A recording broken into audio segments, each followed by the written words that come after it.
O João Jacinto já fez os agradecimentos por os deputados estarem aqui presentes e eu reitero, de facto, esse agradecimento. Um agradecimento também especial ao nosso colega João Jacinto por ter aceito, de facto, o nosso convite para moderar este debate e quero naturalmente cumprimentar-vos a todos e enaltecer a vossa presença essa que espelha bem a pertinência do tema e a pertinência desta conferência. E sendo o tema desta conferência as políticas educativas na educação física e no desporto escolar, e as palavras do João Jacinto em relação ao passado fazem todo o sentido e importa a perspectiva do futuro, mas eu não posso deixar de só olhar para aqui para o passado e olharmos para o passado e ressalvar e sublinhar aqui 6 marcos históricos que marcam, passo o pleonasmo, a nossa história, que importa sempre recordar.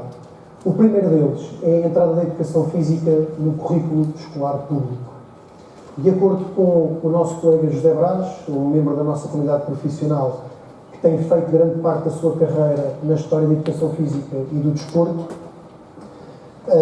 registra que este facto remonta a 1836, na altura na Reforma Passos Manuel, ou seja, há 179 anos.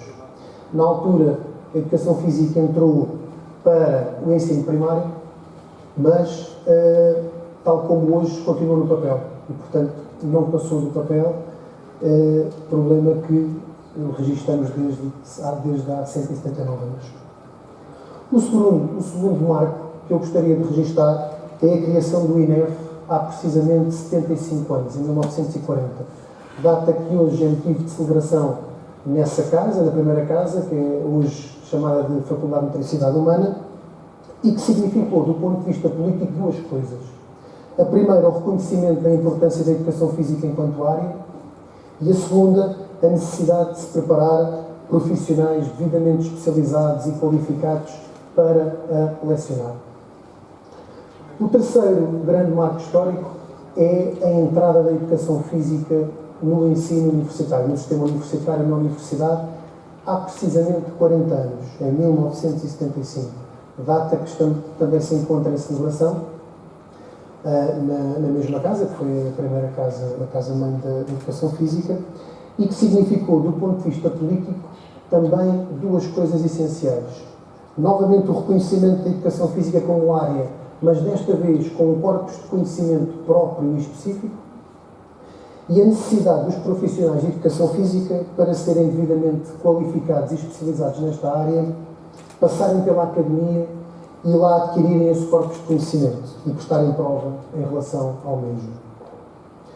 O quarto grande marco histórico acontece 15 anos depois deste, em 1990, numa reforma que ficou conhecida como a Reforma Roberto Carneiro, e com a elaboração dos atuais Programas Nacionais de Educação Física. Programas esses que são o principal instrumento de desenvolvimento da educação física, mas também do desporto escolar.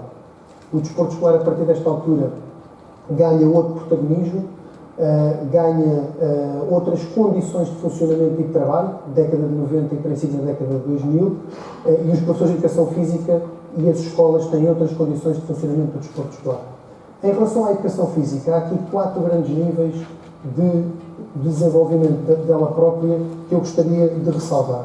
O primeiro, uma clara definição do que é que os alunos têm e devem aprender. Esta foi, em 1990, a primeira grande vantagem desses programas. A segunda, uma clara definição do tempo necessário para que essas aprendizagens fossem e sejam efetivadas. A terceira grande vantagem foi esse programa deu claras indicações ao sistema e proporcionou uma clara melhoria da qualidade das instalações e dos materiais. E, por último, proporcionou igualmente uma clara melhoria na formação inicial e contínua dos professores de educação física. O quinto grande marco histórico surge 11 anos depois, em 2001, com a reorganização do ensino básico, reorganização curricular do ensino básico e a reforma curricular do ensino secundário, com um reajustamento que foi feito a este programa e com, na nossa opinião, a introdução pioneira e peregrina nos programas nacionais de educação física, e julgamos que, ainda hoje, é a única disciplina do currículo que o tem, regras de avaliação para a disciplina e a introdução daquilo que é referência para o sucesso nessa disciplina, com a introdução das normas de referência para o sucesso em educação física. Ou seja, o nível de corte que define claramente o que é sucesso e o que não é sucesso. Sexto marco histórico. 3 anos depois, 2004, a educação física passa a contar para a média de acesso ao ensino superior. Medida na altura tomada pelo Ministro da Educação, Dr. David Justino, hoje Presidente do Conselho Nacional de Educação, e a educação física passa finalmente por direito próprio e do ponto de vista estatutário a ser consagrada como as demais disciplinas da formação geral. Apesar de continuar por resolver o eterno problema do primeiro ciclo, como eu já referi há pouco, podemos afirmar que o expoente máximo de desenvolvimento e afirmação da educação física dá-se entre 2004 e 2012. Estes 8 anos são anos-chave. Não há nenhum estudo nacional que indique isto, mas há inúmeros estudos de âmbito local feitos pelas diversas universidades deste país que atestam de facto que esta altura foi uma altura muito sensível e muito forte de afirmação da educação física enquanto área essencial e estruturante no currículo nacional. Em 2012, dá-se uma inversão na curva evolutiva da educação física, ou que a educação física vinha tendo, em particular nos últimos 25 anos. E da sua afirmação, como eu disse há pouco, como área essencial e estruturante.